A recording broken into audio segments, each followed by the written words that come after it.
Ya,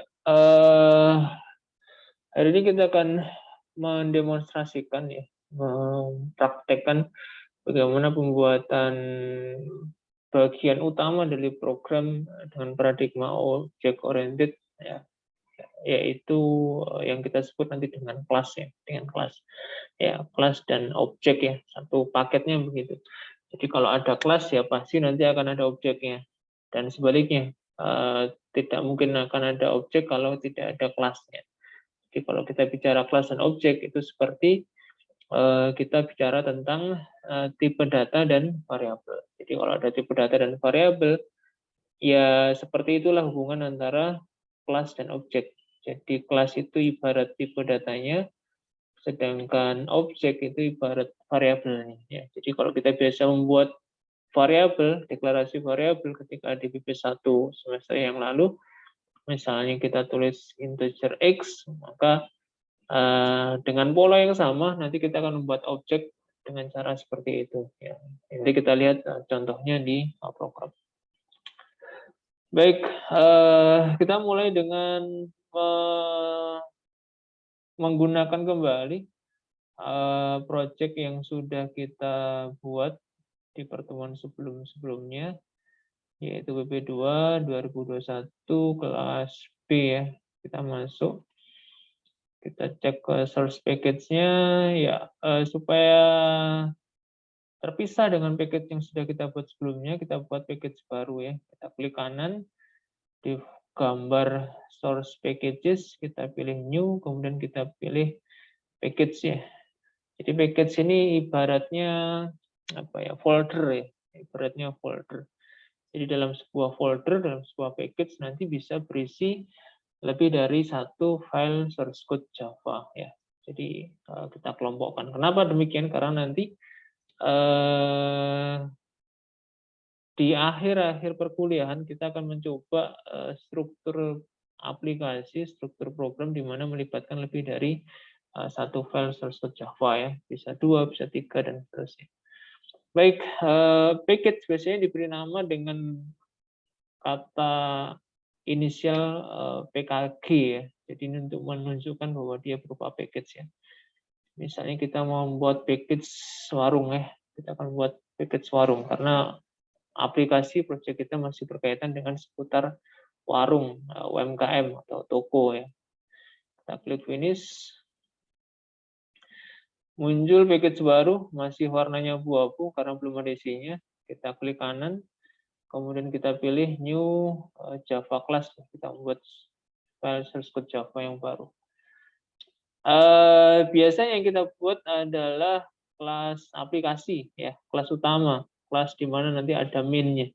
Maka untuk membedakan dengan kelas yang lain ya, kita gunakan kata inisial depan app warung ya, misalnya seperti ini ya. Ya, jadi nanti kita akan dalam OOP ini menggunakan lebih dari satu kelas ya dalam sebuah aplikasi, dalam sebuah program. Ya, kita bedakan nanti menjadi 2 kelas ya. Ada kelas utama, kelas aplikasi, kemudian ada juga kelas provider ya. Jadi nanti ada istilahnya kelas provider. Apa itu kelas provider? Sudah ada penjelasan di modul, yaitu kelas yang nanti menyediakan objek-objek yang dibutuhkan oleh kelas aplikasi ya. Jadi nanti kelas aplikasi itu akan memanggil menggunakan objek-objek yang disiapkan terlebih dahulu oleh kelas provider. Kita akan demonstrasikan pembuatannya. Baik, kita klik finish. Kita tunggu sebentar ya, sampai muncul generate template source code-nya oleh NetBeans. Ya, muncul seperti ini. Oke, komen-komen yang nggak penting kita hapus saja supaya hemat space. Ya, di modul nanti mohon diperhatikan lebih detail ya, lebih detail di poin 5 ya, di poin 5 atau bab 5, subbab 5 ya, tentang langkah-langkah membuat program OOP. Ya. yang pertama ya, jadi ini yang perlu kita perhatikan bersama ya, sebelum sebelum kita menulis coding, sebelum kita membuat program, sebelum kita mengetikkan source code, ya ini kalau kita bicara tentang paradigma OOP, maka ada beberapa hal yang perlu kita lakukan terlebih dahulu. Ya, yang pertama adalah mengidentifikasi narasi prosesnya. Ini penting, narasi prosesnya. Narasi proses dari apa yang nanti kita akan buat programnya. Ya, jadi kalimat prosesnya itu kita temukan dulu. Apa sih kalimat proses atau proses bisnis inti yang akan kita buatkan programnya itu apa? Ya. Ini biasanya kita lakukan dengan wawancara, ya, dengan wawancara, dengan diskusi, ya, dengan ownernya, dengan pemilik, ya, pemilik sistemnya. Ya. Ya, contoh sederhana misalnya kita buatkan di sini karena ini masih berbicara tentang warung. Misalnya kita menemukan ya proses bisnis di sini, Budi membeli sate di warung murah. Ya. Nah, misalnya kalimatnya seperti ini. Ya. Jadi setelah kita diskusi, ya, kita ngobrol dengan pihak pemilik, itu ketemu kalimat seperti ini. Budi membeli sate di warung murah. Ya, ini kita temukan dulu narasi prosesnya. Jadi kalimat proses bisnisnya kita temukan dulu. Apa sih yang terjadi di lapangan itu seperti apa? Misal ketemu kalimat ini, Budi membeli sate di warung murah. Oke. Next, langkah kedua itu adalah mengidentifikasi kelas. Identifikasi kelas. Ya, kita perlu mengidentifikasi kelas. Dari mana caranya? Ya, identifikasi kelas itu adalah dari kata benda. Ya. Jadi cirinya kelas, kandidat kelas itu adalah dari kata benda, dari kalimat narasi proses sebelumnya. Ya, apa yang kita temukan kata benda di sana? Oh, ada Budi, Pak. Ya. Kemudian ada sate. Kemudian ada warung murah. Ini kan kata-kata benda yang ditemukan ya. Ya. Oke, identifikasi kelasnya. Kemudian setelah itu dibuat kelasnya. Ya, dibuat kelasnya. Kita buat kelasnya. Dari kata benda tersebut kita akan membuat kelas apa? Ya, kita nggak akan mungkin membuat kelas namanya Budi ya, kelas Budi karena kenapa? Karena terlalu spesifik. Kita ambil bentuk generalnya, bentuk umumnya. Budi itu siapa? Oh, Budi itu pembeli. Ya. Oke, kita akan membuat kelas namanya kelas pembeli. Sehingga nanti kelas pembeli ini bisa dibuat objek untuk siapapun ya, untuk Budi, untuk Andi, untuk Ita dan seterusnya. Ya, objeknya bisa banyak sesuai dengan realnya. Ya. Jadi kita membuat kelas pembeli. Kemudian sate ya, kita nggak mungkin sepertinya membuat kelas sate sama karena terlalu spesifik. Ya, kita buat kelas yang lebih umum namanya kelas makanan misalnya. Ya. Oke, sudah ada 2 kelas. Kemudian untuk warung, ya kalau warung murah, murah itu namanya, ya berarti kita ambil saja bentuk umumnya yaitu warung. Nanti kita akan punya 3 buah kelas ya dari narasi proses di atas. Oke, setelah kelas-kelasnya kita temukan, ya, next step-nya adalah melengkapi isi kelas. Melengkapi isi kelas tersebut ya. Ya. Apa saja isi kelasnya? Ya, kemarin sudah kita bahas, isi kelas itu adalah data dan metode. Ya. Data dan metode. Ini isi dari sebuah kelas. Ya. Jadi nanti langkah ketiga adalah kita melengkapi isi kelas. Coding kita di sini, kita akan melengkapi isi kelas dengan data yang berkaitan dengan kelas tersebut, metode yang berkaitan dengan kelas tersebut. Kita lengkapi ya, setiap kelas ya, lengkapi setiap isi setiap kelas ya. Kita isi ya, kita isi. Oke, ya, ini 3 langkah yang perlu kita lakukan sebelum kita coding di kelas aplikasi. 3 langkah ini yang mungkin dirasa oleh para programmer, wah ini bikin lama Pak buat programnya. Sepertinya memang iya ya. Jadi dengan OOP ini codingnya lebih lama di awal, tetapi ya, di awal akan lebih lama. Tapi nanti pemeliharaan source code ke depannya dia akan lebih singkat, lebih singkat dibandingkan kalau kita harus menggunakan coding dengan paradigma prosedural, ya, di mana semua source code kita letakkan di satu buah kelas. Ya. Ya, ini akan cepat di awal, tapi nanti ketika maintenance source code-nya akan lebih lama, ya, akan lebih sulit. Baik, setelah 3 langkah ini kita lakukan, kita baru masuk ke langkah 4, yaitu kita coding di kelas utama. Kelas utama atau kelas main ya, kelas aplikasi. Ya, kita baru bisa coding di sini. Nah, jadi 4 langkah ini yang nanti kita akan coba praktekkan. Ya, jadi mulai dari membuat kelas, kemudian melengkapi kelas, sampai kita terapkan di kelas utama. Ya. Oke, baik. Kira-kira gambarannya seperti itu ya. Kira-kira gambarannya seperti itu untuk pertemuan kita pada pagi hari ini. Kita mulai step by step. Yang pertama kita siapkan ya, kita import package untuk input ya, karena nanti di program kita akan ada input menu ya. Kita siapkan dulu ya, import Java util scannernya. Ya, kemudian kita buat kelasnya satu persatu ya. Kita mulai buat kelasnya satu persatu. Kita tuliskan di mana? Sebaiknya di atasnya public class ya. Sebaiknya ya. Jadi kita tulis dulu kelasnya di atasnya public class, kelas utama, baru nanti di bawah kelas aplikasinya atau kelas utama. Ya, kelas providernya ya. Ini istilahnya kelas provider. Kita sediakan dulu, kita tulis dulu. Yang pertama adalah kelas, kita buat misalnya ya, karena ini ada 3 kandidat, kita tulis kelas pembeli.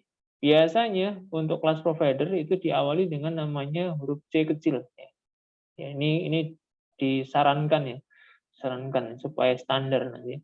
Diawali dengan huruf C kecil, kemudian baru nama kelasnya. Ya, seperti ini. Ini cara membuat kelas baru ya. C pembeli, kurung kurawal buka tutup. Maka nanti di panel kiri bawah itu muncul kelas pembeli ya, meskipun masih kosong ya. Kemudian kita bisa siapkan juga kelas-kelas yang lain yang sudah kita identifikasi tadi, kelas C makanan. Kemudian satu lagi kelas C warung ya, misalnya. Jadi sekarang kita punya 4 kelas ya. Dalam aplikasi ini, dalam satu source code kita punya 4 kelas. Ada C makanan, C pembeli, C warung, dan kelas app warung.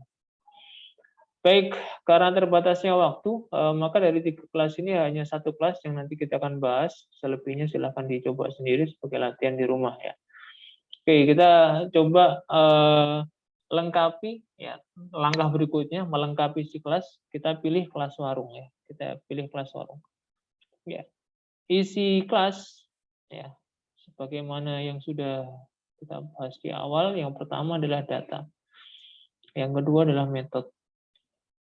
Ya, ini standarnya kelas seperti ini.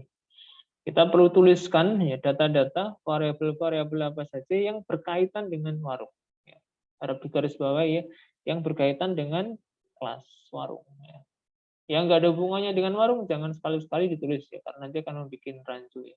Yang berhubungan dengan makanan, tuliskan nanti di kelas makanan. Yang berhubungan dengan pembeli, tuliskan di kelas pembeli. Ya, jadi OOP seperti itu, dikelompok-kelompokkan ya. Data, metode yang relevan berkaitan dijadikan satu dalam sebuah kelas. Sekarang kita cek kelas warung. Apa sih data atau variabel yang perlu disimpan, dicatat di dalam kelas warung?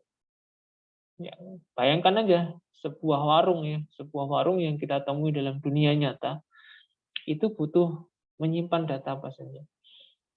Ya, cukup banyak mestinya, tapi kita pilih 2 saja dulu yang paling utama. Misalnya nama Pak, nama warung. Ya. Nggak mungkin kan warung nggak ada namanya. Nama warung. Ya. Kemudian itu Pak, alamat. Nah, penting ini. Warung kalau nggak ada alamatnya gimana nanti ya? dikunjungi orang. Oke, misalnya dua ini ya. Misalnya kita batasi dulu dua ini. Nama warung dan alamat warung. Pemiliknya, Pak, ya mungkin bisa kita buat. Kemudian nomor HP pemilik, Pak, ya mungkin bisa kita cantumkan. Ya. Jadi sementara kita batasi dua dulu, nama warung dan alamat warung.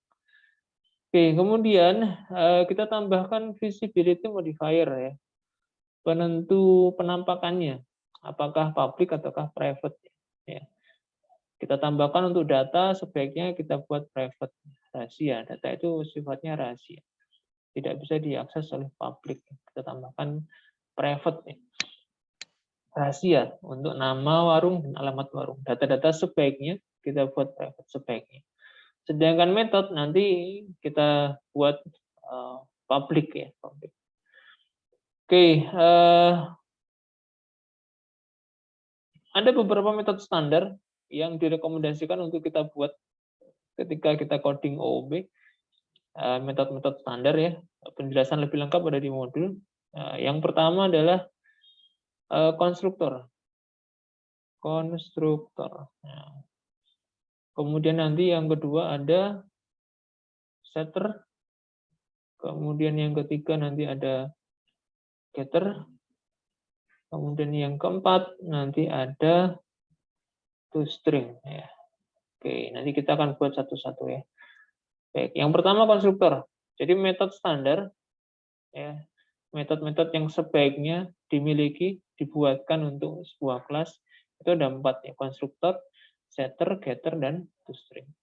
Apa itu konstruktor? Konstruktor itu adalah metode yang istimewa. Nah, istimewa. Kenapa istimewa? Karena namanya nanti sama dengan nama kelasnya. Itu yang pertama. Jadi metode yang namanya sama dengan nama kelasnya, istimewa. Yang kedua, keistimewaan konstruktor adalah dia dijalankan secara otomatis ya. Nanti kita tunjukkan di program ya. Dijalankan secara otomatis. Jadi kalau metode biasa kan harus dipanggil ya. Namanya dipanggil secara tertulis di source code baru dia running. Itu metode biasa. Tapi untuk konstruktor dia tidak perlu seperti itu. Terus bagaimana Pak? Kita nanti akan lihat contohnya. Gunanya sekarang, konstruktor biasanya digunakan untuk inisialisasi. Inisialisasi data atau variabel. Jadi nanti variabel-variabel di dalam kelas warung, ya nama warung, alamat warung, itu nanti bisa diinisialisasi, diberikan nilai awal oleh konstruktor. Baik, sekarang bagaimana kita membuat konstruktor ya? Caranya tuliskan saja ya nama yang sama dengan nama kelas ya, D warung. Seperti ini. Beri tanda kurung biasa, buka tutup sebagai bagian dari metode, kemudian kurung kurawal, buka, enter ya. Ya, jadi otomatis kita akan membuat yang namanya konstruktor seperti ini. Nah, ini yang disebut dengan default konstruktor. Default konstruktor. Ya, konstruktor yang tidak memiliki argumen. Ya, jadi kurungnya ini kosong. Ya, kurungnya ini kosong. Itu artinya default. Ya. Default konstruktor. Ya. Karena nggak ada data yang dipasing di sini dalam argumennya, maka untuk inisialisasi kita bisa buat ya misalkan nih dengan data seperti ini. Ya, ini artinya string kosong ya, nama warungnya kosong, alamatnya juga kita set kosong juga ya misalnya, karena string ya, string. Kemudian sebagai penanda kita bisa tulis default ya, default object ya, default object warung ya, default object create ya, misalnya seperti ini ya. Ini contoh konstruktor. Tadi saya sampaikan konstruktor dijalankan secara otomatis, tidak perlu dipanggil ya. Sekarang kita akan coba buktikan bagaimana teknisnya ya. Syaratnya kita buat main-nya dulu. Kita ketikkan pspm, ya, munculkan main di kelas aplikasi, kelas warung tadi. Ya, kemudian kita create objek dari kelas warung tadi. Caranya tuliskan nama kelasnya, warung, kemudian nama objeknya, WRG misalnya. Kemudian jangan lupa di new.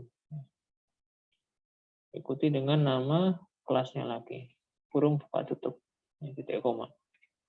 Oke, ya. Ini cara membuat objek ya. Jadi create object, ini caranya seperti ini. Mirip seperti kita membuat deklarasi variabel ya. Ini membuat objek. Ya. Kita coba tes run ya, kita jalankan sekarang. What happen gitu, apa yang terjadi. Kita run, kita lihat hasilnya, apa yang tampil di layar output. Ya muncul teks ini, default object created ya. Cuma ini di main-nya nggak ada perintah sistem out print sama sekali. Kenapa ada teks yang keluar? Ya inilah efek dari konstruktor ya. Jadi ketika objek warung ini di-create ya, di-create, di new ya, maka dia otomatis menjalankan konstruktornya ya ini. Ya, sehingga muncul teks system out print line default object created. Jadi ini keistimewaan konstruktor ya, dia bisa dijalankan secara otomatis tanpa harus dipanggil secara tertulis. Oke, baik. Saya lanjutkan. Sekarang ada konstruktor yang namanya parameterize. Ya. Konstruktor yang ada datanya. Nah, kenapa butuh seperti ini? Iya kan Pak, karena nanti kita membuat objek itu kan sekaligus diisi datanya. Ya. Nama warungnya apa, alamatnya di mana, itu kan seharusnya begitu. Maka kita butuh yang namanya parameterize konstruktor. Ya. Konstruktor yang ada parameternya. Parameternya apa ya? Kita sesuaikan dengan variabel yang dimiliki oleh kelas. Dia butuh nama dan butuh alamat. Berarti kita sediakan string untuk nama warung, kemudian string juga untuk alamatnya. Ya, seperti ini. Sehingga nanti scriptnya menjadi nama warung diisi dengan nm, kemudian alamat warung nah, itu diisi dengan AL. Ya. Oke, jadi nanti data yang dimasukkan di dalam konstruktor cwarung itu akan tersimpan ke nama warung dan alamat warung. Sebagai pembeda kita berikan notif, misalkan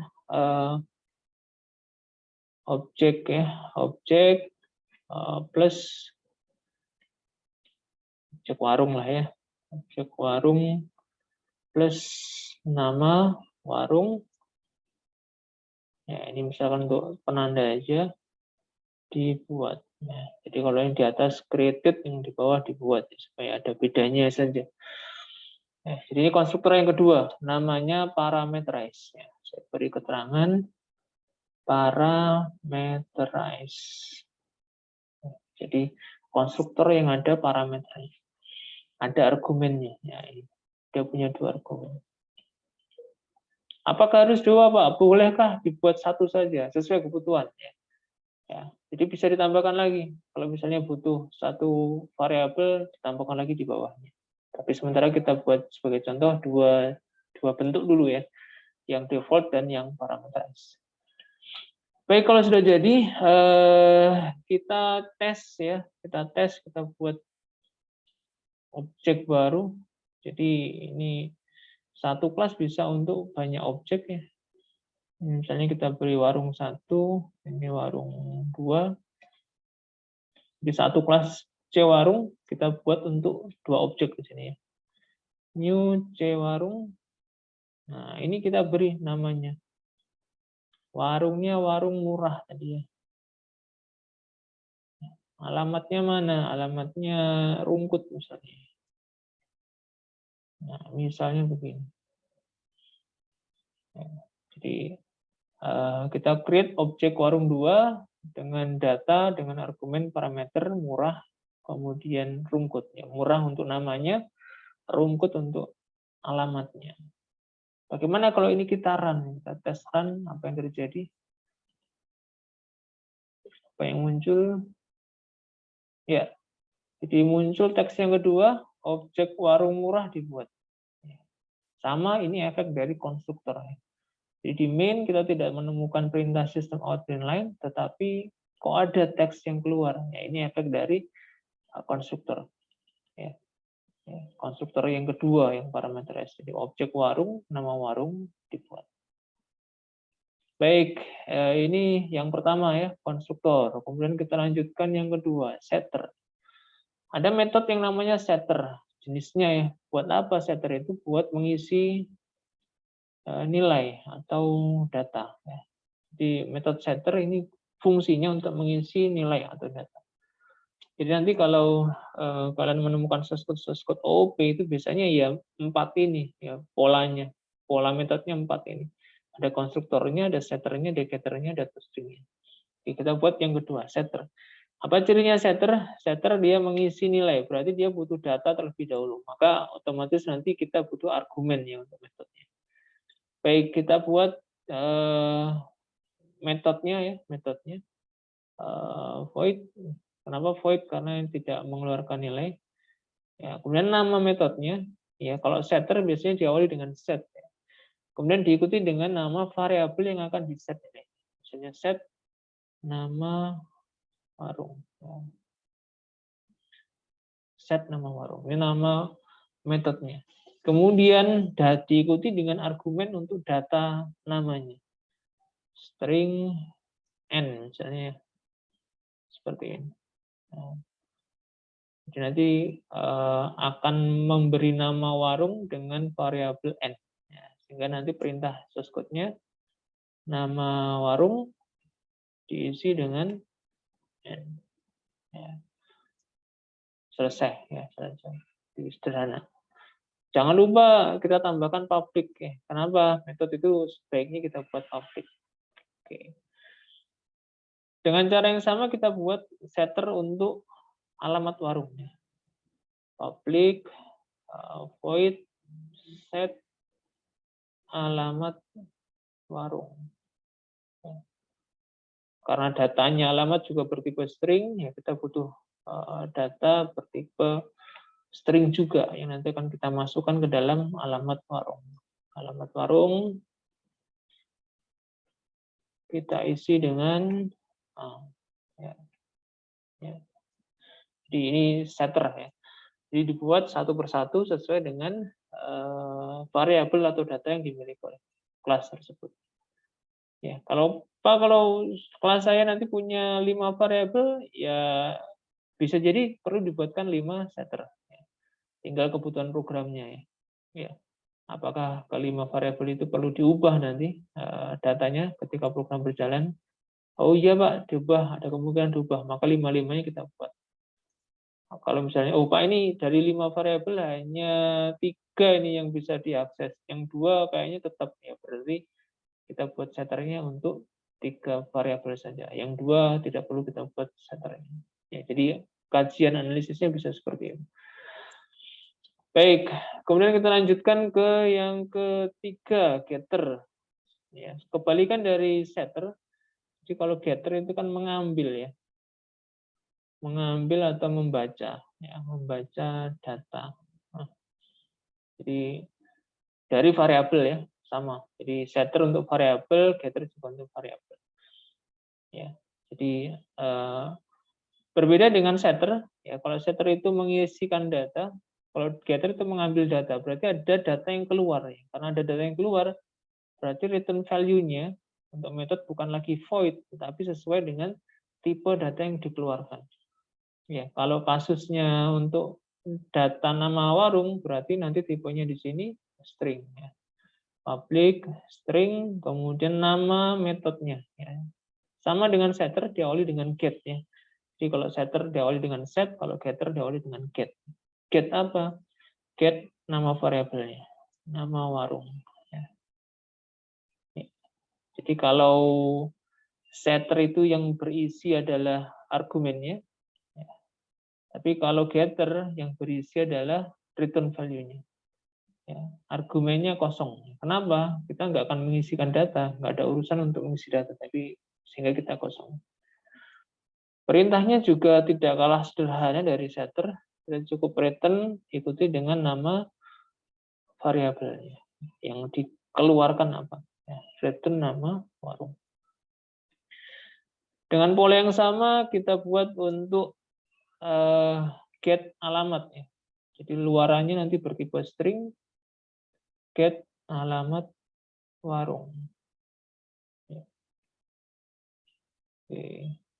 Perintahnya juga polanya sama, return alamat warung. Ya, ya. Ya, ini getter ya, getter. Jadi setter kemudian getter. Oke, yang ketiga selesai. Kemudian yang keempat toString. toString ini membaca ya atau menghasilkan teks isi data kelas. Ya. Jadi kalau getter itu per variabel ya. Kalau getter itu per variabel. Tapi kalau toString ini biasanya gabungan dari beberapa variabel. Gabungan dari beberapa variabel. Ya. Seringnya malah semua variabel ya, semua variabel yang ada di dalam. Dirangkai jadi satu kalimatnya. Jadi dari beberapa variabel dijadikan satu kalimat. Oke, berarti polanya hampir sama dengan getter. Karena luarannya adalah teks, berarti kita pilihkan string. Kemudian toString ini biasanya namanya sudah dipakai ya oleh Java, sehingga biasanya error nih kalau kita pilih toString ya. Jadi biasanya itu kita harus menggunakan nama yang lain. Ya. Jadi ini nanti ada keterangan override ya. Daripada kita membahas override, ya override itu apa nanti kita bahas di bab pewarisan, kita ganti dulu namanya. Misalnya menjadi isi gitu ya, atau lihat data ya, misalnya. Oke, returnnya apa ya? Returnnya adalah kompilasi dari variabel-variabel yang ada di dalam kelas. Misalnya kita akan menampilkan nama warung, kemudian disambung ya dengan alamatnya ya. Dengan alamatnya. Misalnya alamat kita beri tanda kurung siku ya, misalnya. Tambah alamat warung. Ya, misalnya seperti ini. Ya. Jadi nanti string yang dihasilkan adalah kombinasi antara nama warung dengan alamat warung yang diapit oleh tanda kurung siku. Ini luaran dari metode lihat data. Baik, semua metode standar sudah kita siapkan ya. Jadi kelasnya sudah ready. Sekarang kita akan coba satu persatu ya. Kita akan coba satu persatu. Kita tes dulu, nanti kalau sudah oke baru kita susun ke menu program yang lebih terstruktur. Baik, kita coba yang objek warung 2. Jadi caranya untuk memanggil metode itu kita tuliskan dulu objeknya. Warung 2 seperti ini. Kita titik ya. Kita titik, operator titik, nanti muncul ya, muncul pilihan-pilihan metode yang tadi sudah kita buat. Ya, get alamat, get nama, lihat data, set alamat, set nama warung ya. Karena warung 2 sudah isinya, kita coba panggil lihat data ya. Kita panggil metode lihat data. Seperti ini. Ya, kita tes run. Apa yang terjadi? Loh, Pak, kok nggak muncul nama warung dan alamat warungnya? Padahal kita inginnya lihat data.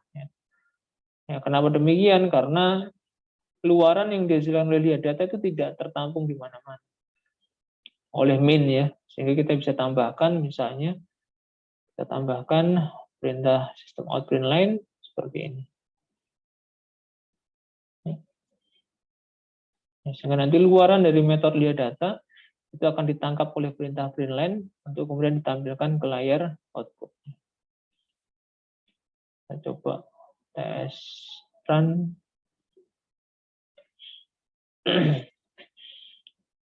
Ya, nanti kita coba satu-satu ya. Kita coba satu-satu dari metode yang sudah kita buat tadi.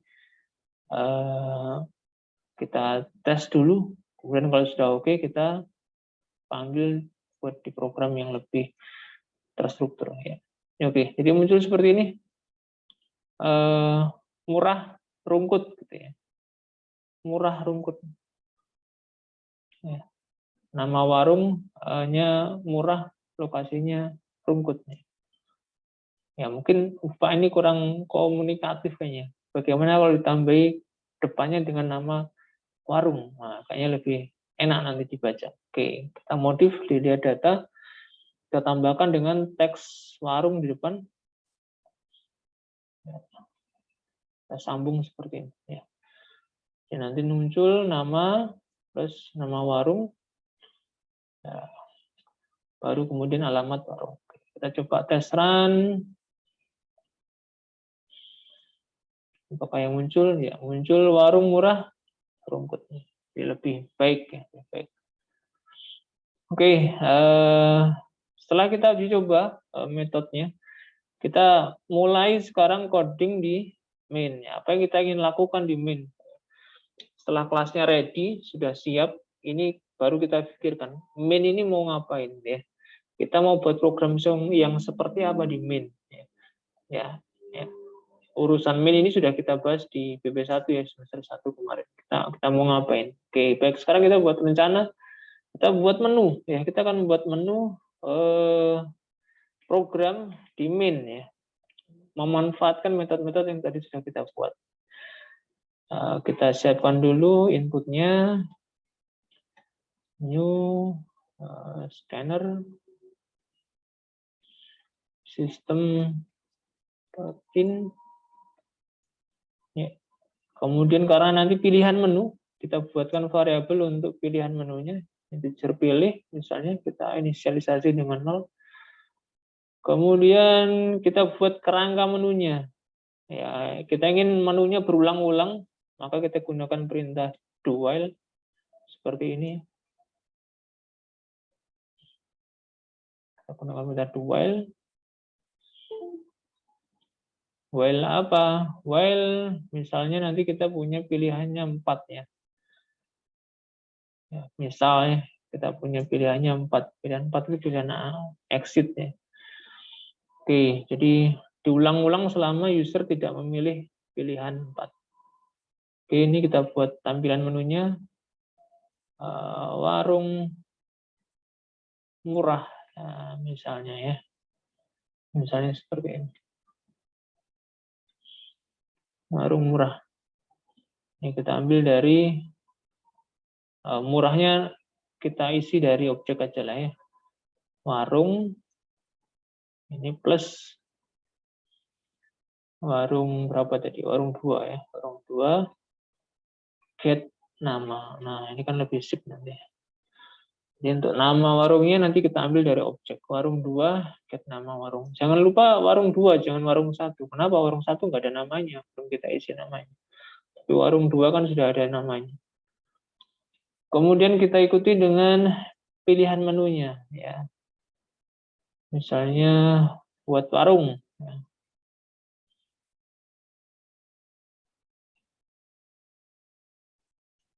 Kemudian yang kedua, lihat warung. Kemudian yang ketiga, ubah ya, warung.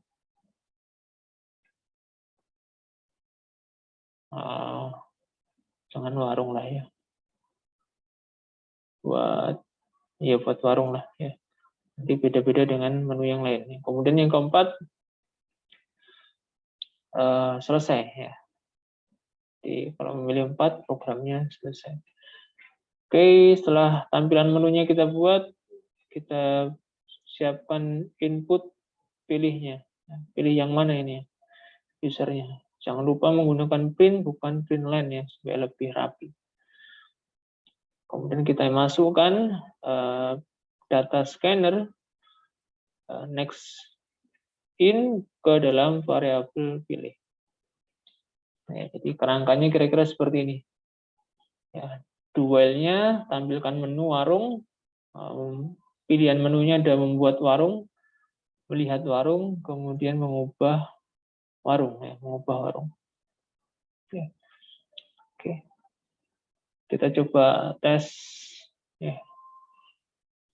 jalankan program, ya muncul tampilan menu, objek warung murah muncul di atas, ya judulnya warung murah. Saya pilih 1, kembali ke menu, 2, kembali ke menu, 3, kembali ke menu, 4, exit. Ya, oke, jadi 4 pilihan sudah bisa running. Ya, buat warung, lihat warung, ubah warung. Ya. Oke, Pak, boleh nggak ini diganti dengan warung 1 objeknya? Ya boleh-boleh aja sih, boleh-boleh aja.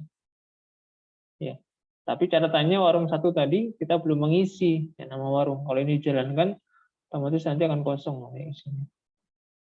Ya, warungnya akan kosong. Nah, jadi nama di sebelah sini akan kosong.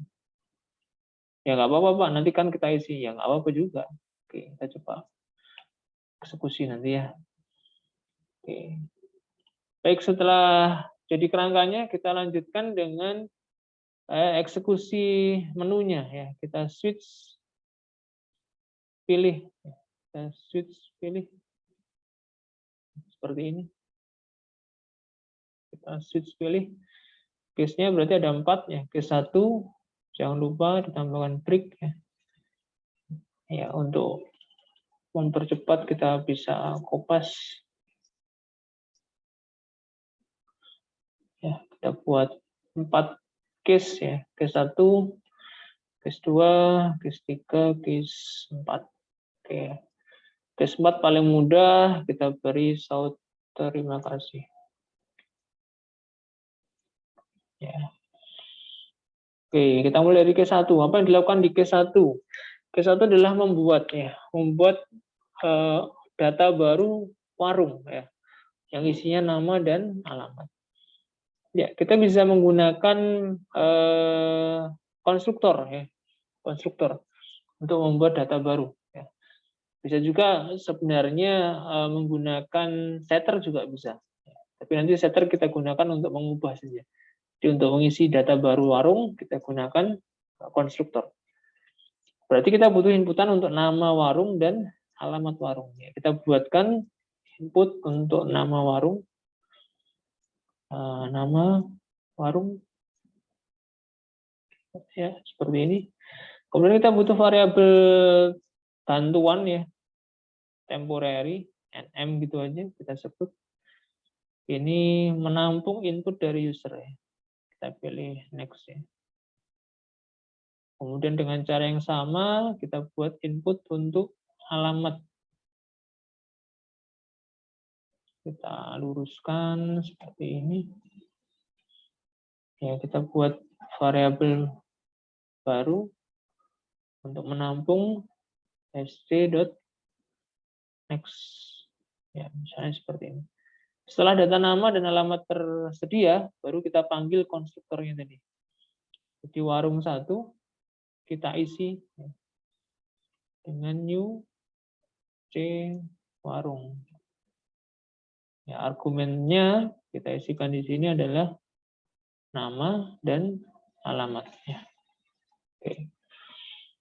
Ya, jadi nanti inputan data nama dan alamat akan kita kirimkan melalui konstruktor cwarung sehingga nanti akan terekam di objek warung 1. Ya. Kita skenario-nya sekarang menggunakan warung 1 ya, bukan warung 2. Baik, ini untuk membuat data baru, nama warung dan alamatnya. Yang kedua tadi adalah case 2-nya melihat isi warung ya, data warung. Ya, kalau melihat kita bisa gunakan metode toString, yaitu isi data tadi ya yang sudah kita buat. Ya, jangan lupa ditampung dulu string w misalkan ya untuk menampung luaran dari metode isi data warung. Kemudian kita panggil warung 1 ya. Kemudian lihat data ya. Ya, tadi kan kita buat nama metodenya lihat data. Nanti akan disimpan di variabel w, kemudian baru kita tampilkan.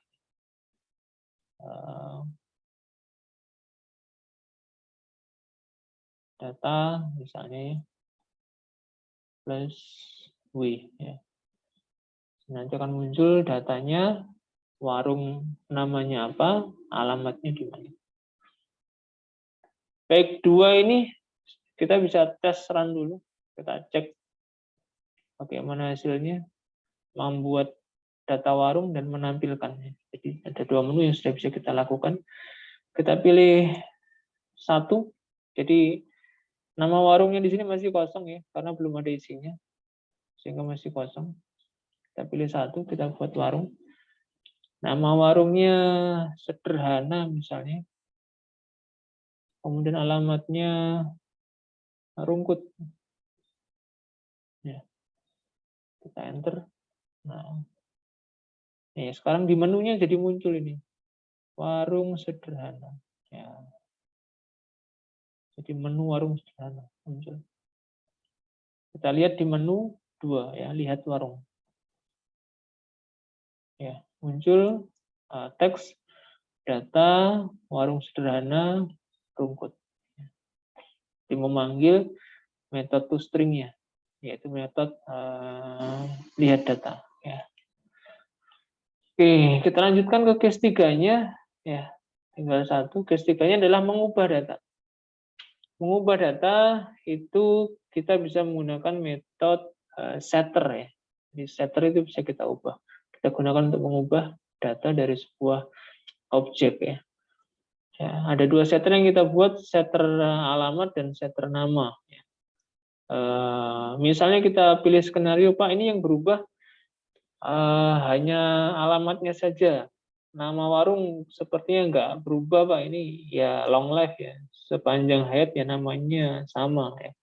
Mungkin alamatnya warung yang bisa berubah-ubah ya. Karena kena gusuran misalnya, kena relokasi dan seterusnya harus berubah tempat. Tapi namanya tetap sama.